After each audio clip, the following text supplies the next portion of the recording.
हरिओम प्रिय दर्शकों, यदि आपकी कुंभ राशि या कुंभ लग्न है तो इस वीडियो को बहुत ध्यान से देखिएगा, समझिएगा। इस वीडियो में हम समझने वाले हैं देवगुरु बृहस्पति के अस्त प्रभाव को। देवताओं के गुरु अब अस्त होने जा रहे हैं और देवगुरु बृहस्पति जब अस्त होते हैं तो सभी शुभ कार्य बंद हो जाते हैं, जैसे कि विवाह है, गृह प्रवेश, मुंडन इत्यादि इत्यादि। देवगुरु बृहस्पति का बल देखा जाता है सभी शुभ कार्यों में, इसीलिए जब ये अस्त होते हैं तो ये शुभ कार्य बंद हो जाते हैं। प्रिय दर्शकों, और हमारे जीवन में यदि हम ज्योतिष के हिसाब से देखें तो देवगुरु बृहस्पति वो ग्रह हैं जो कि बहुत ही महत्वपूर्ण कारक तत्वों का आधिपत्य रखते हैं, जैसे कि ज्ञान का, विवाह कराना हो, फिर संतान चाहिए विवाह होने के बाद, हमें धन चाहिए, हमें मान सम्मान चाहिए, ये सब का आधिपत्य इन्हीं के पास है। और ये सब कुछ हम प्राप्त कर लेते अपने जीवन में।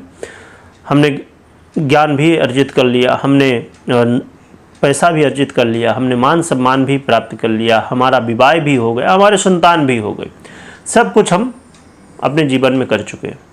फिर अंत में हमें चाहिए मुक्ति, और मुक्ति प्राप्त करने के लिए भैया दो ही मार्ग हैं मुख्य रूप से, ज्ञान और भक्ति। इनका ज्ञान का और भक्ति का दोनों का आधिपत्य इन्हीं के पास है। इसीलिए देवगुरु बृहस्पति का जब परिवर्तन होता है तो हमारे जीवन में भी चेंज होता है, परिवर्तन होता है। देवगुरु बृहस्पति देखा जाए तो कुंभ वालों के लिए आपके आय के और आपके धन के दोनों का आधिपत्य इन्हीं के पास होता है, इसीलिए बहुत ही महत्वपूर्ण ग्रह हो जाते हैं। और वर्तमान में कुंभ में गोचर करते हुए आपके इस समय ये पंचम भाव में गोचर भी कर रहे हैं, और ये आपके भाग्य को, आपके आय को और आपके लग्न को अपने दृष्टियों से प्रभावित भी करेंगे। तो देवगुरु बृहस्पति बड़े ही महत्वपूर्ण ग्रह हैं। ये सब कुछ हम जानेंगे और कि कब से क्या इनका चेंज है। तो देवगुरु बृहस्पति देखा जाए तो 12 जून को रात्रि में 11:30 बजे अस्त हो जाएंगे और फिर 6 जुलाई तक ये अस्त रहेंगे, 6 जुलाई को उदय होंगे। तो 13 तारीख से लेकर 6 जुलाई तक क्या प्रभाव देंगे इसे समझेंगे। परंतु उससे पहले एक छोटा सा कन्फ्यूजन है कुछ लोगों के मन में, तो उसको हम समझ लेते हैं। कन्फ्यूजन ये है कि अभी जैसे कुछ समय पहले ही बुध ग्रहों के युवराज इनका परिवर्तन हुआ, और ये परिवर्तन बड़ा महत्वपूर्ण था क्योंकि ये अपनी ही राशि, स्वयं की राशि में मिथुन में गोचर करना प्रारंभ किए थे। तो ये बहुत अच्छा था और लोगों को सुनने में मिला कि भैया बुध अच्छे प्रभाव देने वाले हैं। तो लोगों के मन में आया कि चलो भैया अब अच्छा होने वाला। परंतु अब देवगुरु बृहस्पति अस्त होने जा रहे हैं तो लोग सुन रहे हैं कि भैया बुरा होने वाला है। तो ये कन्फ्यूजन हो जाता कि अच्छा होगा कि बुरा। अरे कुछ दिन पहले तो आप बता रहे थे कि अच्छा होने वाला है, आप बता रहे हो कि बुरा होने वाला है। ये कैसे? ये ऐसे कि वो बुध है भैया और ये दूसरे ग्रह हैं, गुरु हैं। अब वो अच्छी स्थिति में है तो अच्छा प्रभाव दे रहे हैं, ये पीड़ित स्थिति में है तो ये समस्याएं दे रहे हैं। अब इसका मतलब ये नहीं कि अब बुध के प्रभाव खत्म हो जाएंगे, नहीं। बुध के जो प्रभाव हमें मिल रहे थे, क्योंकि अभी वो उसी स्थिति में है, मिथुन में ही है, 22 तारीख तक मिथुन में रहेंगे, फिर बदल जाएंगे। तो जब तक उसी स्थिति में है तो अपना प्रभाव अच्छा देते रहेंगे, और ये जब पीड़ित अवस्था में आ चुके हैं, बुरी स्थिति में आ चुके हैं, तो ये बुरे प्रभाव दे रहे हैं। तो अब हमें क्या होगा, दोनों के प्रभाव मिलेंगे। इसीलिए ये कन्फ्यूजन हमें नहीं होना चाहिए कि अब पहले तो अच्छा हो रहा था अब बुरा हो रहा, नहीं।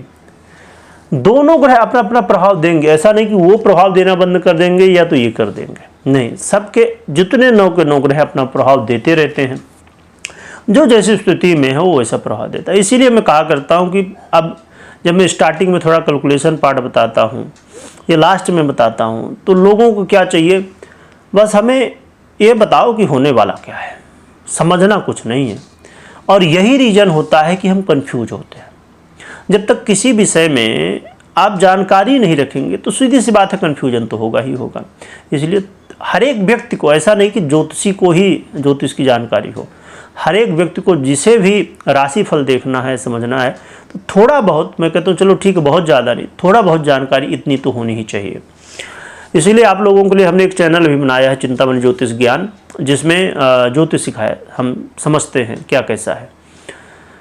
तो आप वहाँ जुड़ सकते हैं, जान सकते हैं, समझ सकते हैं। तो ये कन्फ्यूजन मुझे लगता है कि अब दूर हुआ होगा। चलिए अब जानते हैं क्या कैसा प्रभाव ये देने वाले हैं। तो देवगुरु बृहस्पति आपके जीवन में इस समय आय को आपके प्रभावित करेंगे, धन को प्रभावित करेंगे। आपको फाइनेंस को लेके इसमें विशेष रूप से सतर्क रहना है, चाहे वो किसी से पैसा लेना हो, देना हो, जैसे भी हो। फाइनेंशियली इस समय थोड़ी सी उतार चढ़ाव की स्थिति बन सकती है, कहीं पैसा रुक सकता है या किसी तरह फाइनेंस को लेके चिंताएं बढ़ सकते हैं। इसके अलावा कोई काम की प्लानिंग कर रहे हैं तो उसको एक के साथ भी प्लान भी बना के चलिए, क्योंकि हो सकता है कि आपके काम में डिले हो जाए। और अपने बॉस के साथ थोड़ा सा अपने व्यवहार को बेहतर रखना है। अपने पिता के स्वास्थ्य का ध्यान रखिए। और इस समय ऐसा कोई भी काम नहीं करना चाहिए आपको जो भाग्य प्रधान हो। जैसे अब देखा जाए तो लॉटरी, जुआ, सट्टा इत्यादि, ये सब भाग्य प्रधान कार्य हैं। और जैसे आज के समय में बहुत सारे खेल आते हैं, लोग खेलते हैं, तो उसमें भाग्य बड़ा महत्वपूर्ण होता है। कर्म तो है ही है, पर भाग्य बड़ा महत्वपूर्ण होता है। तो ऐसे कोई भी काम नहीं करने जो भाग्य प्रधान हो, यानी कि उसमें भाग्य सबसे ज़्यादा मायने रखता हो। इसके अलावा आपको यहाँ पर बड़ा महत्वपूर्ण है कि खुद का निर्णय, कोई भी निर्णय ले रहे हैं ज़रा सोच समझ कर निर्णय लीजिए, क्योंकि इस समय देवगुरु बृहस्पति जब कमज़ोर होंगे, आपका ज्ञान, आपका लग्न कमज़ोर होगा, तो इसमें कई बार हम गलत निर्णय ले लेते हैं। तो आपको इस चीज़ का ध्यान रखना है। घर परिवार में अच्छा माहौल बना रहे, सब लोग मिलजुल के रहें, इसके लिए प्रयास करते रहना, क्योंकि कई बार मतभेद की स्थितियाँ बनेंगी। और बैंक बैलेंस का बहुत ध्यान रखिएगा। तो इन चीज़ों का ध्यान रखना है। और ख़ासकर जो विद्यार्थी हैं उन्हें बहुत सतर्क रहना। विद्यार्थियों को मन इस समय बहुत यहाँ वहाँ भटकने वाला है, बेफजूल के कामों में मन जाएगा, पढ़ाई में नहीं। तो आपको ज़रा सतर्क रहना है। और ये चीज़ ध्यान में रखिए कि कभी भी कोई भी निर्णय आपको लेना है, और मैं हमेशा कहता हूँ कि कुछ भी आपको निर्णय लेना है तो मात्र आपको गोचर के आधार पे नहीं, आपको अपनी पर्सनल कुंडली का विश्लेषण करना चाहिए या तो करवाना चाहिए। या तो आप खुद करिए, नहीं तो करवाइए, इसके बाद निर्णय लीजिए। क्योंकि देखिए अलग अलग ग्रह अलग अलग स्थिति में हमारी कुंडली या तो गोचर में होते हैं, तो उनके प्रभाव भी अलग हो जाते हैं। तो इस चीज़ का जरूर ध्यान रखिए। रही बात उपाय की, तो उपाय के रूप में आप देवगुरु बृहस्पति के मंत्रों का, या तो आपने गुरु मंत्र लिया है तो उसका, या तो अपने इष्ट के मंत्रों का जप करिए। साथ में कोई मंदिर हो, पूजा पाठ करने का मौका मिले, तो जितना पूजा पाठ धर्म कर्म करें उतना ही आपके लिए अच्छा है। तो ये उपाय कर सकते हैं। और देवगुरु बृहस्पति के लिए सबसे महत्वपूर्ण एक छोटा सा उपाय है, उसमें कोई पैसे भी नहीं लगने। उपाय है बड़ों का आशीर्वाद, गुरुजनों का, माता पिता का, अब आपके जो श्रेष्ठ हैं उनका आशीर्वाद, ये आप करेंगे तो ये आपके लिए अच्छा रहेगा। तो इन बातों का ध्यान रखें, बड़ों का आशीर्वाद लीजिए, जिससे आपको और भी अच्छे परिणाम प्राप्त हो सकें। वीडियो देखने के लिए बहुत बहुत धन्यवाद।